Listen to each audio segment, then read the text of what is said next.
Hi and welcome to Timeform's preview of all-weather finals day at Lingfield Park on Good Friday. It's another competitive looking card. I think there are a couple of races where the favourites have very strong chances. Obviously Wissahickon in the Classic and Catchy in the Sprint, even though he's drawn wide. I think those two will be pretty hard to beat. I'm not particularly interested in taking those two on. But I thought across the card there were two or three half decent bets at the prices. Thought in the marathon, which comes up at 2 o'clock on the card, I thought that Great Britain was possibly a bit overpriced against the favourite Ahmad.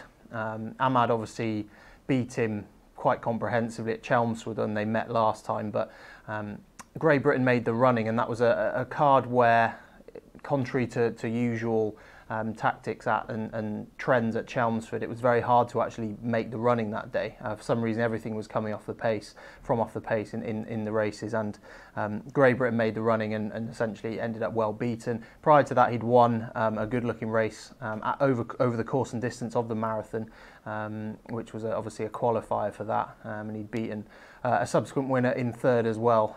So I thought that was probably the bet at the prices against Ahmad, who obviously is the one coming into the race with a load of ones next to his name, but he is a very short price. I thought then in the 2:30, the fillies and mares race, I thought Cloncooley was probably worth consideration. She managed to win 2 listed races last year, despite her yard being in pretty quiet form, really, compared to their usual standards. We've already seen a number of the David Barron horses come out and improve on what they were doing last season, and Cloncooley may be able to do the same. She won quite nicely at Newcastle last time, and this is obviously going to be a step up, but she's got more than enough class, I think, being a dual listed winner on turf to figure in this sort of race.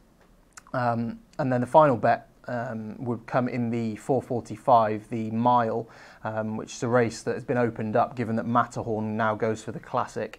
I thought that Documenting was the one that I would probably be backing in that race. He was a really impressive win over 7 furlongs at Wolverhampton on his penultimate start. Didn't quite get the run of the race last time there, when quite well back for a listed contest, and I think that he can still make the step up to this sort of grade because he looks so impressive when beating subsequent winners on his penultimate start at Wolverhampton. Thanks.